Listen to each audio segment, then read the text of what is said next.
Hyderabad Kushaiguda RTC bus డిపోలో అగ్ని ప్రమాదం చోటు చేసుకుంది. పార్క్ చేసిన 2 బస్సుల్లో ఒక్కసారిగా మంటలు చెలరేగాయి. మంటల్లో 2 బస్సులు దగ్ధమయ్యాయి. రంగంలోకి దిగిన ఫైర్ సిబ్బంది మంటలార్పుతోంది.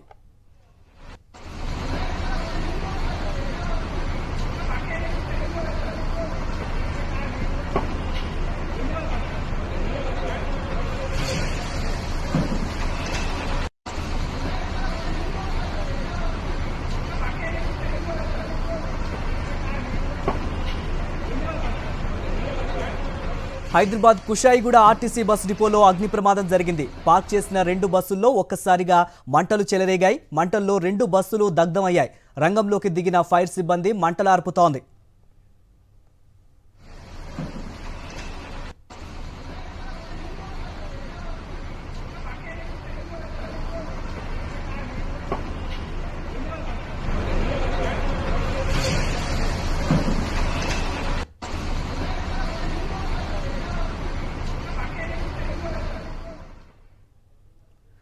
ఇక ఇదే అంశం గురించి కుషాయిగూడ ఆర్టీసీ బస్ డిపోలో జరిగిన ప్రమాదం గురించి పూర్తి డీటెయిల్స్ మా ప్రతినిధి నరేష్ అందిస్తారు. నరేష్, మురళీకృష్ణ, ఈ ఘటన కుషాయిగూడ ఆర్టీసీ బస్ డిపోలో చోటు చేసుకుంది. ప్రస్తుతం భారీగా మంటలు ఎగిసిపడుతున్నాయి. డిపోలో పార్కింగ్ చేసి ఉన్న 2 బస్సుల్లో ఆకస్మికంగా మంటలు చెలరేగాయి. ఈ మంటల వ్యాప్తి అనేది క్షణాల్లోనే భారీ ఎత్తున పెరిగి పూర్తిగా బస్సు దగ్ధమయ్యే పరిస్థితి నెలకొంది. దీంతో డిపోలో పనిచేస్తున్న మెకానిక్లు అదేవిధంగా ఉద్యోగులు భయభ్రాంతులకు గురయ్యారు. వెంటనే అక్కడి నుంచి పరుగులు తీశారు. అయితే వెంటనే స్థానికులు అదేవిధంగా ఉద్యోగస్తులు స్థానిక పోలీసులకు సమాచారం అవడంతో సంఘటనా స్థలానికి ఒకవైపు పోలీసులు అదేవిధంగా ఫైర్ సిబ్బంది కూడా చేరుకున్నారు. ఫైర్ ఇంజిన్ సహాయంతో పూర్తిగా మంటలు అవుతున్నారు ఫైర్ సిబ్బంది.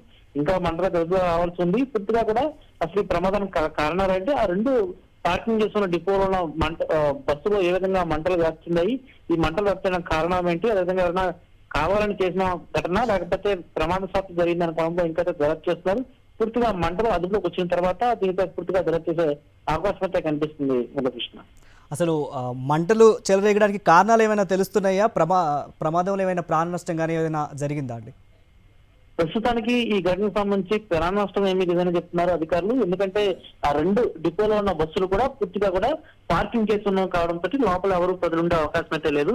అయితే పూర్తిగా 2 బస్సుల్లో కూడా మంటలు చెలరేగడంతో అక్కడ ఉన్న స్థానికులు కూడా అక్కడి నుంచి దూరంగా పారిపోయిన పరిస్థితి కనిపించింది. అయితే పూర్తిగా మంటలు క్షణాల్లోనే వ్యాప్తి పెరగడం, ఎందుకంటే అప్పటికే పార్కింగ్ చేసి ఉన్న బస్సులు రావడంతో అందరూ ఖచ్చితంగా ఫ్యూయల్ ఖచ్చితంగా ఉంటుంది. దీనివల్ల మంట వ్యాప్తి అనేది చాలా స్పీడ్ గా పెరిగే అవకాశం ఉంటుంది. ఇలాంటి తరుణంలోనే ఆ చుట్టుపక్కల ప్రజలు కూడా భయభ్రాంతులతో పక్కకి పారిపోవడంతో కొంతవరకు ప్రాణ నష్టం లేదనే అవకాశం చెప్పుకోవచ్చు. అయితే పూర్తిగా కూడా దీనికి సంబంధించి ఆస్తి నష్టం మాత్రం ఉండే అవకాశం ఉంటుంది. అయితే ఈ 2 బస్సులతో పాటు మిగిలిన పార్కింగ్ చేసిన డిపోకి సంబంధించి డిపోలో ఖచ్చితంగా రాత్రి సమయానికి కొన్ని డిపోలో బస్సులను పార్కింగ్ చేసి ఉంచుతారు. ఆ సమయానికి చుట్టుపక్కల బస్సులు కూడా మంటలు అలముకోకుండా ముందుగా ఫైర్ సిబ్బంది రక్షించే ప్రయత్నం చేస్తారు. ఆ తర్వాత పూర్తిగా దగ్ధమవుతున్న ఏవైతే 2 బస్సులు ఉన్నాయో డిపోలో వాటికి సంబంధించి వాటిని కూడా పూర్తిగా మంటలు అదుపుచేసే ప్రయత్నం చేస్తున్నారు. అయితే పూర్తిగా ఈ ఘటనకు సంబంధించి అసలు మంటలు వ్యాప్తిన కారణం ఏంటి, అదేవిధంగా మంటలు పూర్తిగా అదుపుకొచ్చిన తర్వాత దర్యాప్తు చేసే అవకాశం అయితే కనిపిస్తుంది.